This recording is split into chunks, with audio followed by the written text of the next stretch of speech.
So this video continues our notes from section 10.3 about calculus for parametric functions. So we've done differentiation, right? We figure out how to find dy dx for a set of parametric functions, which leaves integration.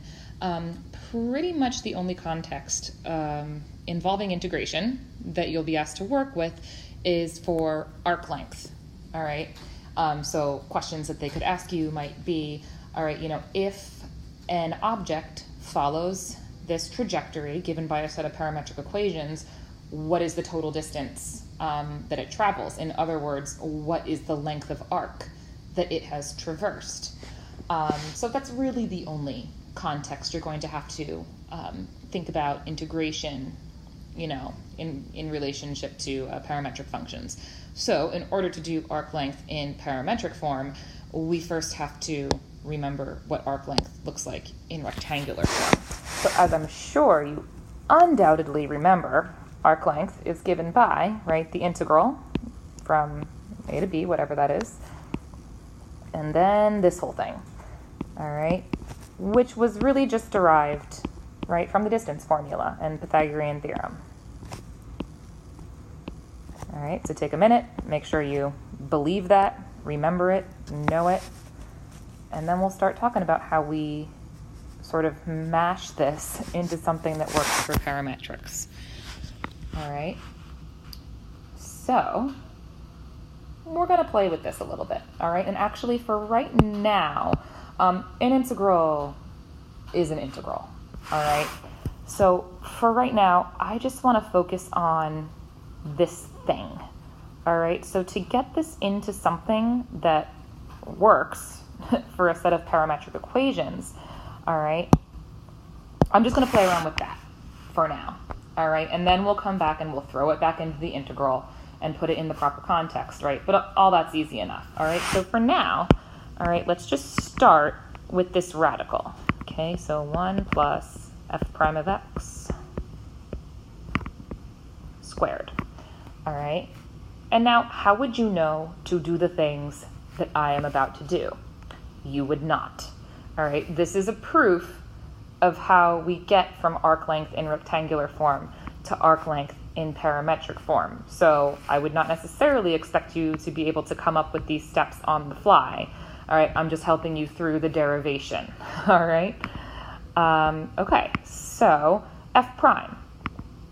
I'm going to write that as dy dx, right? Especially when we talk about, derivatives in the context of parametric functions, we tend to call f prime dy dx. Okay. All right. And now, guess what? We know what dy dx is for a set of parametric functions, right? Dy dx, right? We just did this last time, right? So dy dx is dy dt over dx dt. So I'm just replacing dy dx with its equivalent parametric representation. All right, this is messy. I don't like it. All right, so my next step is going to be to clean this up a little bit. All right. So here, all I am doing is basically I'm just going to, right, I have a fraction squared, squaring a fraction. Instead, I'm just going to square the numerator, square the denominator. So I'll have 1 plus, all right, dy dt squared, all right, over dx dt squared. Okay, and then from there, all right, right, doesn't look so great. I've got, fractions and fractions. So sort of my motivating factor becomes, let me get one giant fraction. So I want to add the 1 plus that whole gross complex fraction right there. So I'm going to get a common denominator. And in this case, my common denominator is dx dt squared. All right, so my radical keeps getting bigger and bigger. All right, so in this case, that's going to mean dx dt squared over dx dt squared, right? We look at that, we believe that that is equal to 1, right? And then the rest of this big old mess, that's a t. Okay, and then the whole purpose of getting a common denominator is so that I can actually add these together and combine their numerators. So let's do that. All right, so in my numerator, I am going to have dx dt squared plus dy dt squared over my common denominator. Okay. We're getting there. It's still kind of gross, but it's getting better. Okay, so now all I'm going to do is use the property of radicals that says I can either take the radical of the quotient or the quotient of the radicals. Meaning that I'm just going to give the numerator and the denominator each their own separate radical.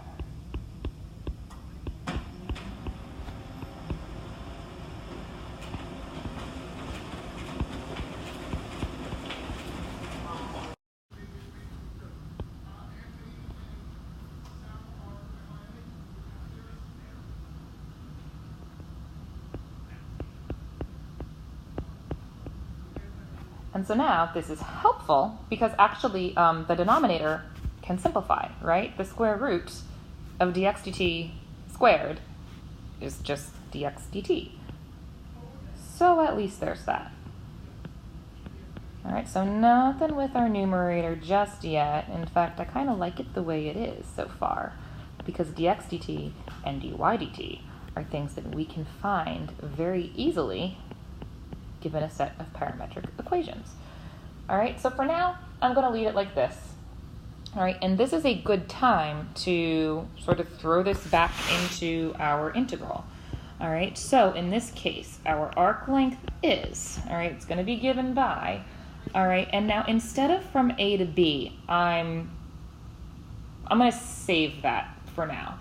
All right, but notice this whole radical expression in green that we came up with is going to replace the green rectangle, for our integrand. All right, so let's write out the whole big honkin' thing.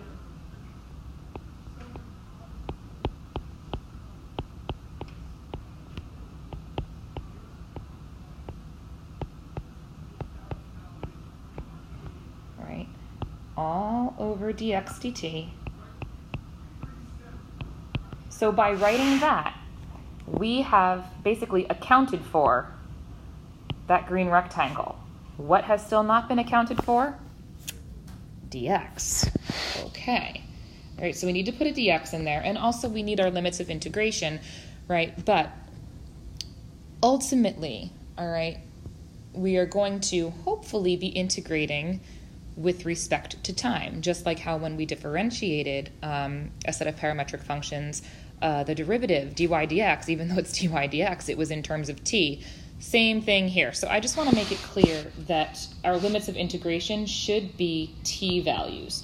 So whatever a and b are, for your rectangular coordinates, x and y, you've got to figure out what are the corresponding t values, right? When x equals a, what is t? When x equals b, what is t? All right, because again, everything's got to agree. T values in your integrand, t values in your limits of integration, dt as your variable of integration. All right, but we're not done. This is not how it's going to stay because again, this is still pretty nasty. But notice something here, and actually, let me come and erase what I just did here, because notice something. Dividing by dx dt is the same as multiplying by its reciprocal. So let me do that. Instead of divided by dx dt, I'm going to say times dt dx. And notice how beautiful this is, right? These just cancel. And that's why it is so important that you don't forget your dx's and dt's, right? It means something. Without us writing it there, this beautiful thing doesn't happen, all right? So don't forget your dx's and dt's. All right, anyway. All right, so here's the final finished product, all right? We're going to have the square root of dx dt squared plus dy dt squared, all integrated with respect to t, right? That dt is outside the radical. All right. And this is what you're going to put in the box underneath. Let me see if explain everything is going to let me do that nicely, or if it's gonna, try to mess up the whole page. Okay, so you're gonna go ahead and do that, and you're actually gonna write it two ways. All right, I can't scroll for whatever reason, it's being weird. All right, so you can put that in the box there at the bottom. All right, and I would write it the way that I have it right here, and then I would write it again, because we can kind of think of dx dt as f prime, right? That's f prime of t. And dy dt, we can think of that as g prime of t. So however you want to think about it, that's fine. But notice how this is very similar to the formula for arc length in rectangular.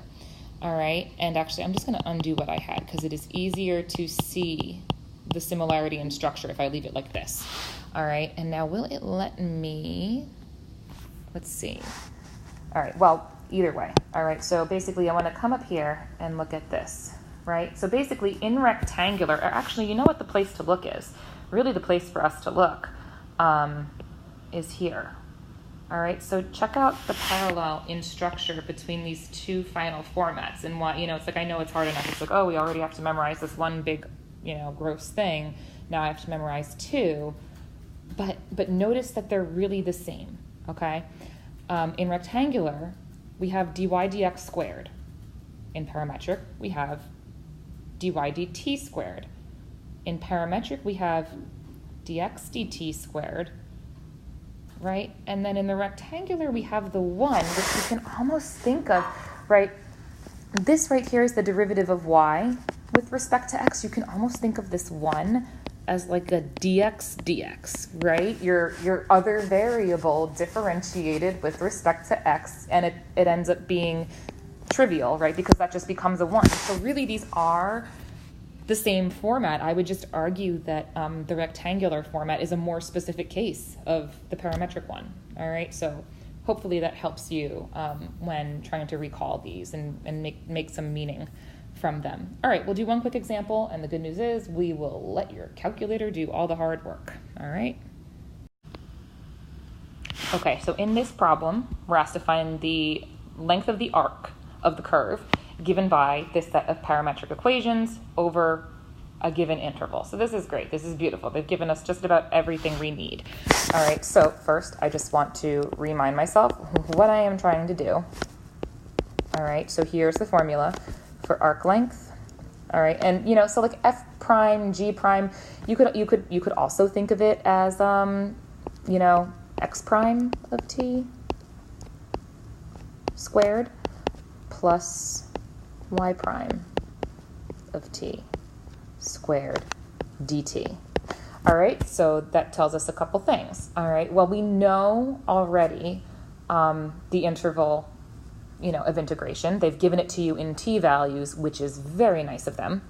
All right, but so for now, let's go ahead and get x prime and y prime. So x differentiated with respect to t is just 2t. And then y prime is going to be 12t squared. All right, great.